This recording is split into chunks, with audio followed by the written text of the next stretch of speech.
क्या बिहार विधानसभा चुनाव के मद्देनजर एक बार फिर किसी नए खेल की स्क्रिप्ट लिखी जा रही है? इस खेल के किरदारों में क्या राहुल गांधी, अखिलेश यादव और नीतीश कुमार सब एक ही पाले में जाकर खड़े होते हुए नजर आएंगे? और आज की तारीख में आखिरकार नीतीश कुमार की पार्टी यानी कि जनता दल यूनाइटेड वो मोदी जी से किनारा करते क्यों नजर आ रही है? इसके साथ ही साथ वो कौन सी शर्त है जिस शर्त की वजह से अब ऐसा लगने लगा है कि उपेंद्र कुशवाहा ने जो कहा था ना, एनडीए में ऑल इज नॉट वेल, वो सही तरीके से चरितार्थ होता नजर आ रहा है। नमस्कार, मैं स्वप्निल और आप मुद्दा देख रहे हैं। दोस्तों, आगे बढ़ें उससे पहले एक छोटी सी अपील है। मुद्दा इन दिनों एक गंभीर आर्थिक संकट से जूझ रहा है। एक तरफ हमारे मेन बैंक अकाउंट फ्रीज चल रहे हैं बीते कई महीनों से, तो दूसरी तरफ हमारे 2.5 साल पुराने चैनल को भी हमसे छीना जा चुका है। लिहाजा आपसे गुजारिश है, यदि आप चाहें तो छोटी छोटी मदद मुद्दा की जरूर कीजिएगा। इसके लिए आप स्क्रीन पर दिख रहे क्यूआर कोड या फिर के नीचे दिख रहे यूपीआई नंबर का इस्तेमाल कर सकते हैं। अब आगे बढ़ते हैं। दोस्तों, बहुत कुछ बदल गया है और बीते 48 घंटों में एक अलग से नीतीश कुमार नजर आ रहे हैं।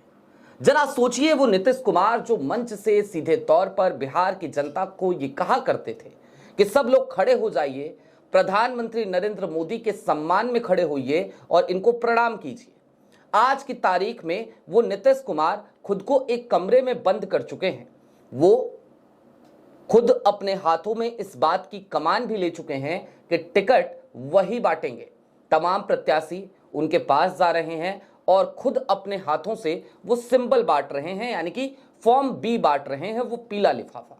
लेकिन इन सब के दरमियान चाहे शाह साहब के करीबी ललन सिंह हो या फिर कि शाह साहब के करीबी संजय झा, ये सारे लोग अब उस मेन खेल में और खास तौर पर टिकट बंटवारे के खेल में नजर नहीं आ रहे हैं। इन सब के साथ ही साथ एक चीज और भी हो गई, और वो ये कि नीतीश कुमार ने सीधे तौर पर अब जो सक्रियता अपनी दिखाई है टिकट बंटवारे में, उसके साथ ही साथ जनता दल यूनाइटेड, जी हां जनता दल यूनाइटेड, उसके ट्विटर हैंडल से प्रधानमंत्री नरेंद्र मोदी की तमाम तस्वीरें अब गायब हो चुकी हैं। एक वक्त था जब हर बात में, हर चीज में, हर पोस्टर में, हर बैनर में प्रधानमंत्री नरेंद्र मोदी की तस्वीर चस्पा कर दी जाती थी। लेकिन नीतीश कुमार ने इस बार कहीं पर भी, उनकी पार्टी ने कहीं पर भी मोदी जी की तस्वीर लगाने से परहेज करना शुरू कर दिया है। बात सिर्फ तस्वीर की भी नहीं है। आज की तारीख में यदि आप भारतीय जनता पार्टी के ट्विटर हैंडल को जाकर देखें और खास तौर पर बीजेपी बिहार के ट्विटर हैंडल को, तो आपको एक और चीज नजर आती है। बीजेपी बिहार लगातार एकजुट एनडीए, एकजुट बिहार का नारा लगा रहा है। बीजेपी बिहार लगातार इस तरीके के पोस्ट शेयर कर रही है। सिर्फ बीजेपी बिहार ही नहीं कर रही, बल्कि उप मुख्यमंत्री सम्राट चौधरी हो या फिर कि उपेंद्र कुशवाहा हो या फिर कि जो माननीय हैं एक और हनुमान जी यानी कि चिराग पासवान, सबने लगभग एक ही तरीके की स्क्रिप्ट लिखी, एक ही स्क्रिप्ट सबने अपने सोशल मीडिया पे डाली और बताया कि टिकटों का, सीटों का जो बंटवारा है वो बड़े सौहार्दपूर्ण माहौल में तय हो गया है। ये सारी बातें उधर से तो कही गई, लेकिन जनता दल यूनाइटेड ने इस मसले पर अपनी खामोशी बरकरार रखी, चुप्पी बरकरार रखी। नीतीश कुमार जब भी चुप होते हैं, निश्चित तौर पर उनकी चुप्पी को पढ़ने वाले तमाम सियासी पंडित अलग अलग आकलन करने लगते हैं।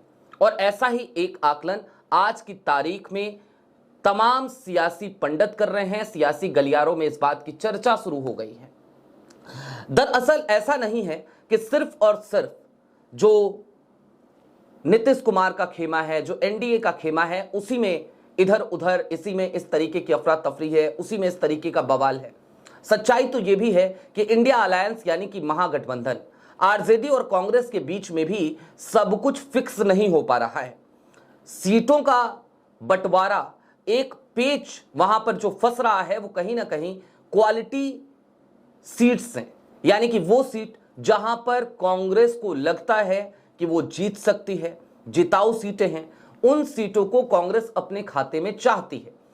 दरअसल कल सीईसी की बैठक के बाद कांग्रेस के बिहार अध्यक्ष राजेश राम ने यह बात भी कह दी थी कि मामला सिर्फ और सिर्फ ये नहीं है कि कितनी सीटों पर चुनाव लड़ा जाएगा, मामला तो ये भी है कि आखिरकार हम जिन सीटों पर चुनाव लड़ेंगे उनमें से कौन कौन सी सीटें हैं, वो क्वालिटी सीटें चाहिए।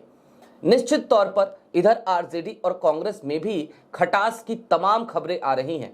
कांग्रेस खुलकर ये बता रही है, आरजेडी को एक मैसेज देना चाह रही है कि देखिए चाहे जो कुछ भी हो जाए, लेकिन कांग्रेस एक नेशनल पार्टी है और हम इस बार पुरानी गलती नहीं करेंगे। हमारा स्ट्राइक रेट पिछली बार जो खराब हुआ उसके पीछे सबसे बड़ी वजह कहीं ना कहीं यही रही कि हमारे पास क्वालिटी सीटें नहीं थी। क्वांटिटी तो आपने दे दी, लेकिन क्वालिटी से समझौता करना पड़ा था। इस बार के चुनाव में हमें क्वालिटी सीट्स चाहिए।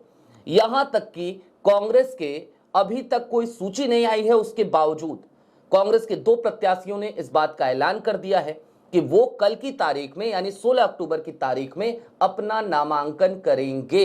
अभी तक पार्टी की तरफ से ये नहीं कहा गया है, कोई सूची नहीं आई है, उनको प्रत्याशी बना दिया गया है। इसका ऑफिशियल ऐलान अभी होना बाकी है, उसके बाद भी उन्होंने नामांकन का ऐलान कर दिया। अब सियासी गलियारों में चर्चा क्या चल रही है?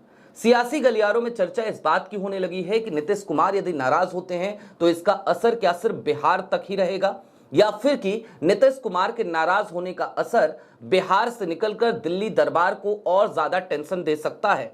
नीतीश कुमार के जो 12 सांसद हैं, उन 12 सांसदों को लेकर यह बात तो जरूर कही जाती है कि भाई वो तमाम सांसद भारतीय जनता पार्टी के साथ है, वो साफ के साथ हैं, चाहे वो ललन सिंह हो, चाहे वो संजय झा हो। लेकिन इन सब के बावजूद एक सच्चाई तो यह भी है कि आज की तारीख में अल्पमत की सरकार चला रहे प्रधानमंत्री नरेंद्र मोदी को एक बड़ी टेंशन तो है ही कि यदि नीतीश छिटके, यदि नीतीश नाराज हुए तो दूसरी तरफ जो टीडीपी है यानी कि नायडू साहब, जिस तरीके के वो बार्गेनर हैं, जिस तरीके से वो बार्गेन करते हैं, उनके सामने भी एक अच्छा विकल्प खुल जाएगा। क्योंकि ये अल्पमत की सरकार है, एक ऐसी अल्पमत की सरकार जो 2 बैसाखियों पर टिकी हुई है, और दोनों में से एक बैसाखी भी अगर हट जाती है तो भारतीय जनता पार्टी की सरकार पूरी तरीके से लंगड़ी हो जाएगी, लंगड़ा कर चलने लगेगी। निश्चित तौर पर इन तमाम समीकरणों के बीच आज की तारीख में सियासी गलियारों में यह सवाल घूमने लगा है कि क्या नीतीश कुमार बिहार विधानसभा चुनाव के नतीजों के बाद, जी हां, नतीजों के बाद राहुल गांधी को प्रधानमंत्री बना देंगे? क्या ऐसा होगा, नहीं होगा, ये सब भविष्य के गर्भ में है। लेकिन एक सच्चाई ये भी है और ये तल्ख हकीकत है कि नीतीश कुमार कब क्या करते हैं, कब कौन सा खेल करते हैं, नीतीश कुमार किस तरीके, जिस तरीके का उनका इतिहास रहा है, उसको लेकर कुछ भी प्रिडिक्ट नहीं किया जा सकता। और फिलहाल नीतीश कुमार उसी मोड में है जहां पर कुछ भी प्रिडिक्ट किया जाना मुश्किल है। नीतीश की तरफ से यह शर्त भी शायद रख दी गई है भाजपा के सामने, जो एक बड़ी समस्या है मोदी जी और शाह साहब के लिए।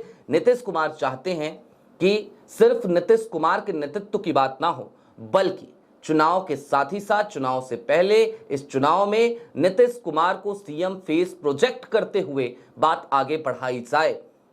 प्रचार का हिस्सा ये हो कि नीतीश कुमार ही अगले सीएम होंगे, फिर से सीएम बनेंगे, फिर से मुख्यमंत्री बनेंगे। जाहिर सी बात है, इन तमाम स्थितियों को देखने के बाद ये आसानी से कहा जा सकता है कि एनडीए में एक तरफ सब कुछ ठीक नहीं है तो दूसरी तरफ नीतीश कुमार जिस तरीके से कोप भवन में है, जिस तरीके की चुप्पी साधे हुए हैं, कभी भी कुछ भी हो सकता है। आपकी क्या राय है हमें कमेंट बॉक्स में जरूर बताइएगा। अभी के लिए दीजिए इजाजत। ऐसे ही तमाम अपडेट्स, तमाम डेवलपमेंट्स के लिए जुड़े रहिए मुद्दा के साथ। बहुत शुक्रिया।